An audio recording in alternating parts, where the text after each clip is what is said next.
Welcome back to We Fight All Night TV, and we are here with another episode of the MMA and UFC show.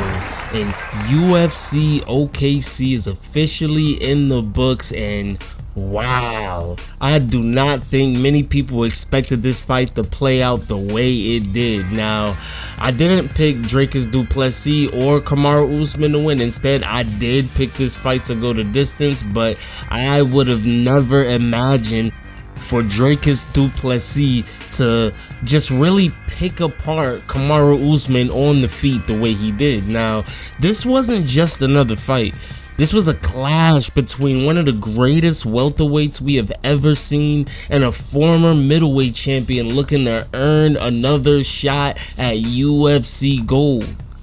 Instead, we got one of the most surprising striking performances of Dricus Du Plessis' career, and we are here to break it all down. Right from the opening bell, Dricus came out with something I don't think anybody expected. He wasn't just throwing his usual awkward combinations, he was throwing question mark kicks over and over again, and he didn't just throw it once or twice, he was practically spamming them over and over again, and somehow they just kept landing. And honestly, I just really couldn't believe what I was watching. You know, Kamaru Usman is one of the smartest fighters we have ever seen, yet Dricus Du Plessis kept disguising those kicks behind jabs and combinations, and every time Usman started to get comfortable, another kick came flying towards his head and completely changed the rhythm of the fight. What shocked me even more was how DDP was actually getting the better of Kamaru Usman on the feet. Now, if you were to ask me before the fight what the biggest advantage for Dricus Du Plessis would be, I would have said size, pressure, durability. I would have never predicted him to almost knock out Kamaru Usman multiple times with head kicks and striking combinations. There was several moments where Usman looked seriously hurt. You could see his legs reacting, you could see him backing straight up, and Dricus sensed it every single time. Now, here's the part that left me scratching my head. So, Kamaru Usman is one of the greatest wrestlers in UFC history, an NCAA Division II national champion, and one of the best pressure wrestlers we have ever seen inside of the octagon. He's actually proof he could take Dricus Du Plessis down. He actually got him down twice, but as we saw, Dricus Du Plessis popped right back up. But it's just the thought of actually being able to have him defend something. Instead, Kamaru completely abandoned it. He chose to stand and trade with arguably one of the strongest middleweights in the world, and I just really did not understand the decision. Even if the takedowns weren't leading to long stretches of control, they were making Dricus work. They were changing the pace. They were forcing him to think. Instead, Usman fought almost the entire fight on Dricus Du Plessis terms, and against a dangerous striker with knockout power at 39 years of age, that is a seriously dangerous game to be playing. So there was another moment that honestly had me worried. So throughout the fight, after taking some huge shots, Kamaru kept looking over towards the referee. Not once, but multiple times. And it immediately made me think of that old Chael Sonnen versus Paulo Filho fight,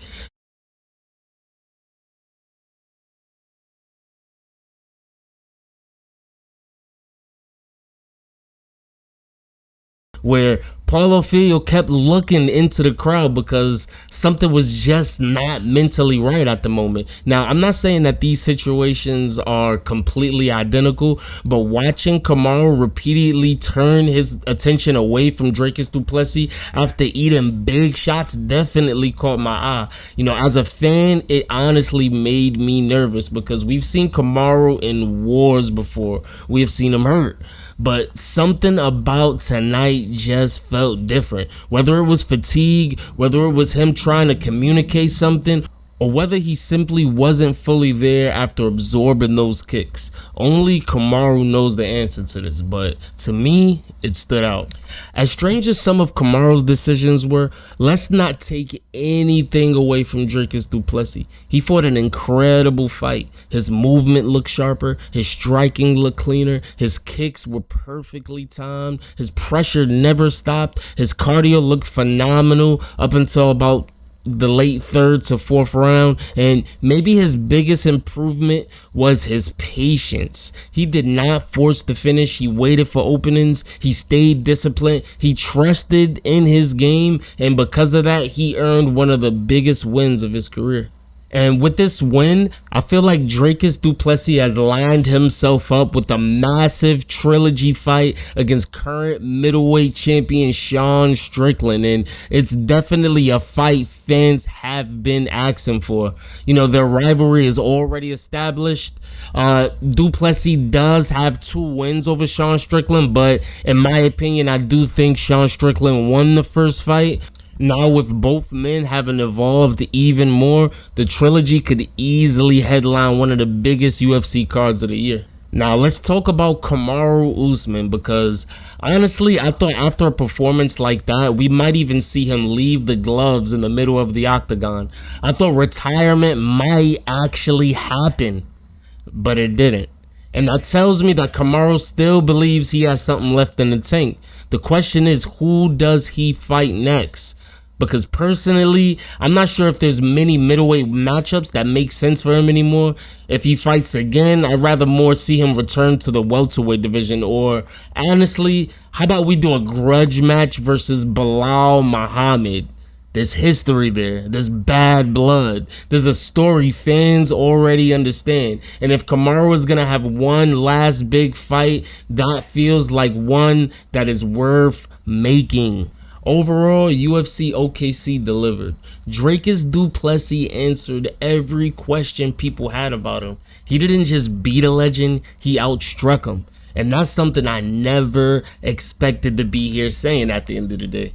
As for Usman, legends never stop being legends because of one loss. He's already built a Hall of Fame career, former champion, one of the greatest welterweights in UFC history, one of the most dominant title reigns we have ever seen, so nothing changes that. But as I said before, and I will continue to say this, Father Time is undefeated.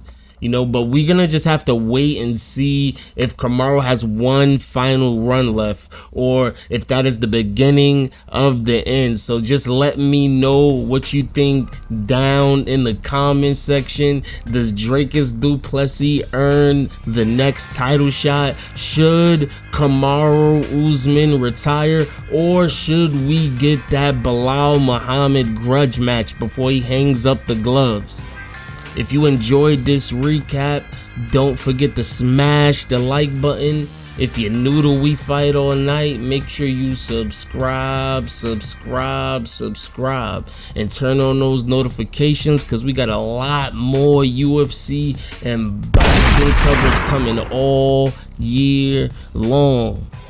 And as always, I will catch you in the next one.